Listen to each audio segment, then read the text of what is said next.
Hello po mga ka-e-bike. Ito na po yung mga sagot natin sa mga tanong nyo. Kung ang solar panel ba, yung paglalagay ng solar panel sa e-bike, hindi ba makakasira sa battery?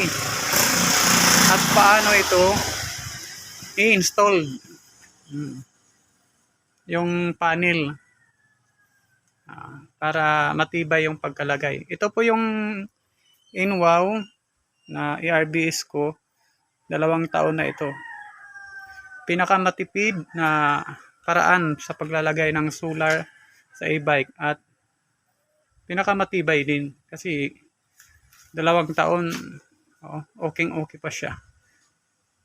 Tapos pinakamalakas kasi nasa 420 watts po ito. Ito po, papakita ko sa inyo na itong solar panel is 420 watts. Dito po.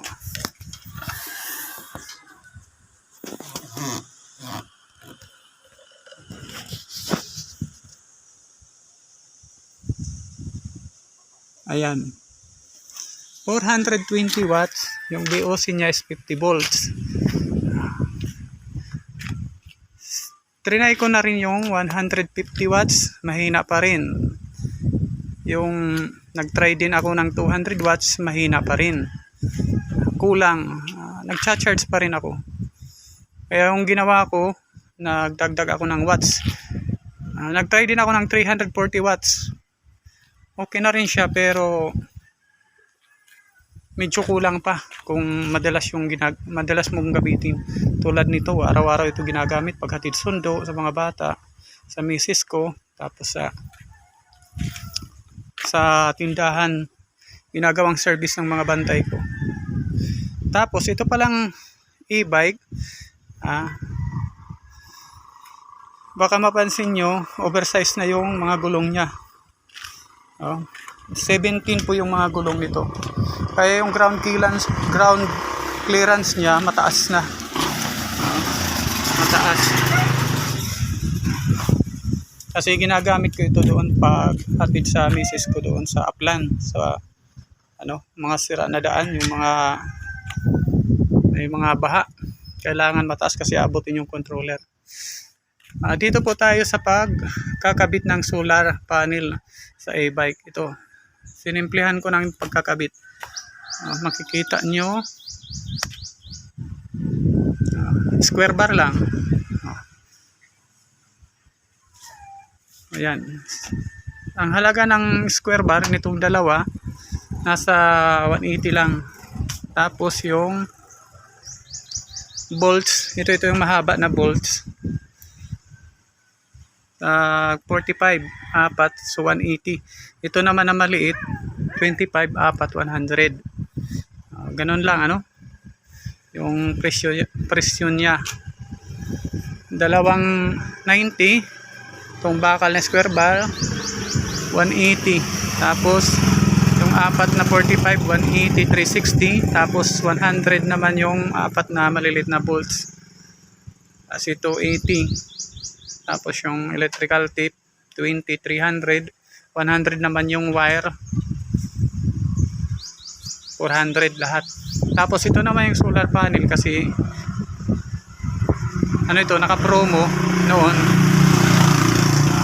4,100 lang ito yung bili. Depende, minsan 5,000 ito pag regular.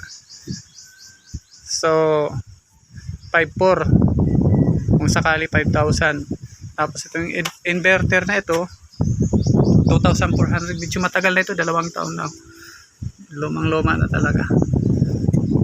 So mga 7,500. Pero kung makakabili kayo ng promo na panel, 4,100, nasa 7,000 lang. Kulang pa nga ng 7,000. Ganon lang kasimple. Ganon lang. Yung pag-install dito, ito muna yung ikakabit mo na square bar dito sa panel. Tapos saka mo ilalagay dito, bubutasan mo dito. Ito. Parehas din. Kailangan pantay siya. Parehas yung clearance niya dito sa kabila. Dito naman tayo sa battery.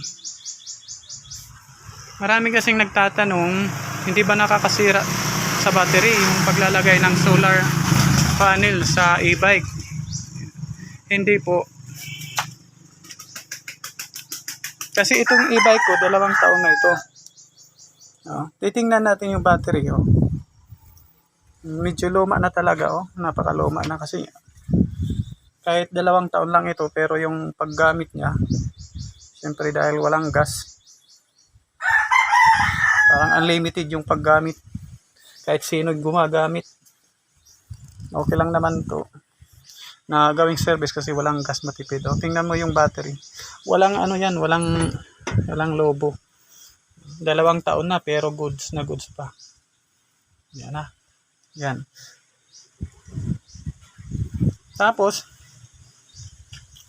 dito naman tayo sa paglagay ng battery galing sa controller. Mayroon kasi mga nagtatanong kung paano daw nangyayari na hindi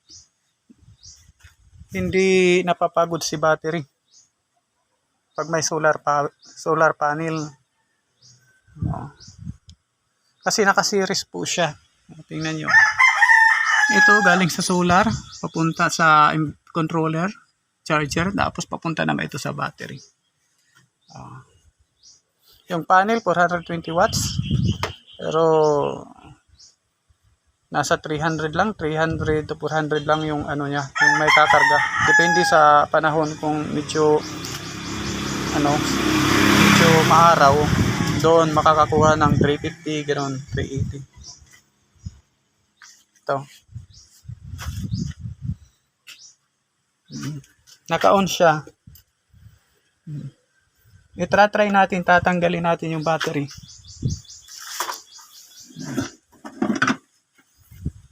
Para makita nyo na gumagana siya kahit walang battery. Kasi nga 400 yung panel ko, 420 watts. Tingnan natin gumagana yan. Busina. Mga signal light, headlight, gumagana yan. Signal light. Dito sa kabila. Gumagana yan, Mga signal light, gumagana yan. Kita nyo naman, walang battery. Dinisconnect ko yung isang wire sa battery. Ibig sabihin, hindi po konektado yan sa battery. Sa solar lang. Kaya niya paganahin yung e-bike, pero hindi po yan tatakbo. Kahit itry natin, hindi yan tatakbo. Kasi kulang pa, nasa 400 watts lang. Itong e-bike na ito, 500 watts ito. So kulang pa siya. Ibig sabihin, hindi po siya tatakbo. Yung volts niya sa solar, ito, 57.5.6. Naglalaro ng 0.6. Hindi nga ito maaraw. Medyo makulimlim, makulimlim po ito. Pero kaya niya mag-power on sa e-bike nyo kahit 48 volts kasi 57.5 volts hanggang 0.6. So, ito po yung sinasabi ko na 80% lang yung 80% sa solar, 20% lang sa battery. Kaya yung battery nyo, pag tumatakbo yung e-bike nyo kahit sa malalayo, sabihin natin 50 km papunta, 50 pabalik, hindi pagod yung battery nyo. Mga 20% lang yung gamit ng battery. Alalay lang siya. Kaya yung battery nyo tatagal talaga. Tagal na yan, Hindi mo pa kailangan magpalit ng battery. Kahit 2 taon na ito, hindi mo kailangan magpalit ng battery. Nahaba pa yan yung buhay, yung lifespan ng battery. Kasi hindi nga siya pagod. Di tulad kung naka-battery lang kayo, 2 years, magpapalit na kayo ng battery. Pag gumagana pa naman, madali na malubat. Napakasimple lang, 420 watts. Ito yung pinaka maganda na experience ko sa e-bike. Kasi malakas yung charging niya. Kahit magbiyahe ka ng malayo, kayang-kaya dahil yung solar naman yung nagsusupply.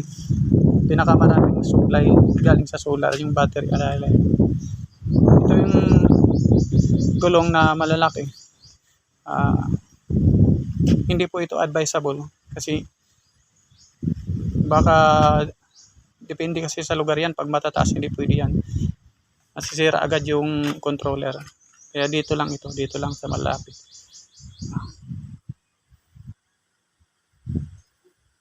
Pero kung mapatag naman, okay lang, kahit 50-70 km papunta doon, tapos pabalik naman 140, okay lang. Pagpatag lang, pero pag matataas hindi pwede. O ganun lang kasimple mga ka-e-bike, yung paglalagay ng solar. Safe po siya sa battery. Hindi po siya makakasira sa battery. Dahil hindi naman siya mag-charge kapag tumatakbo. Kasi nga yung panel 400 watts lang. Pag tumakbo ito, yung power consumption niya 500 watts.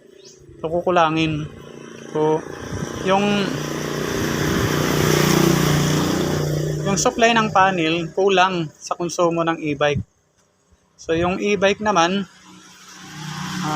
yung battery niya alalay lang.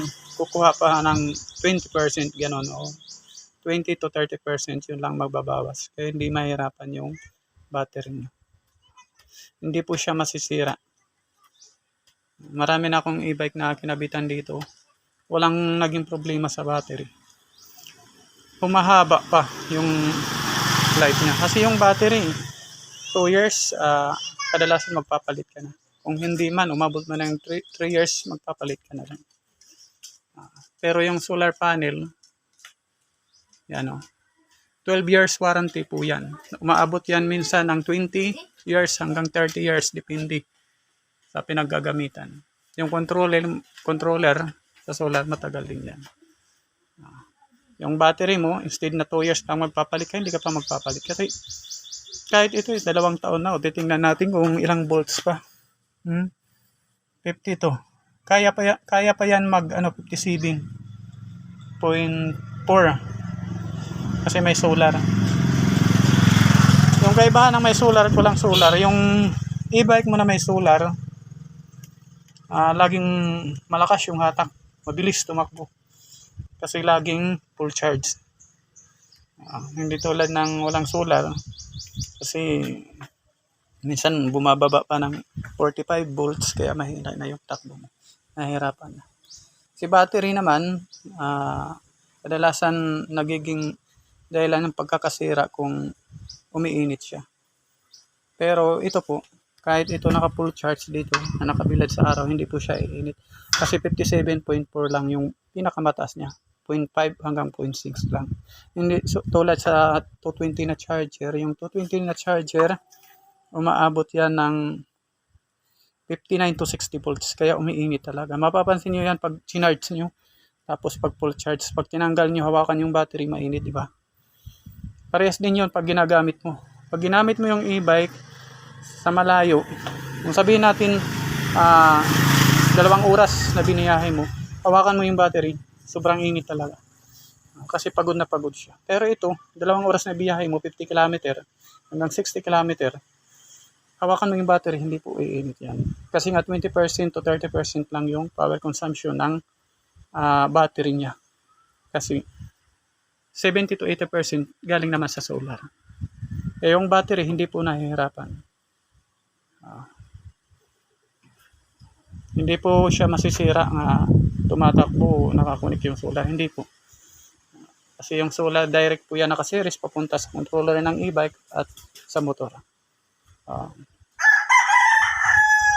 Comment nyo lang sa baba kung mayroon kayong mga katanungan tungkol dito.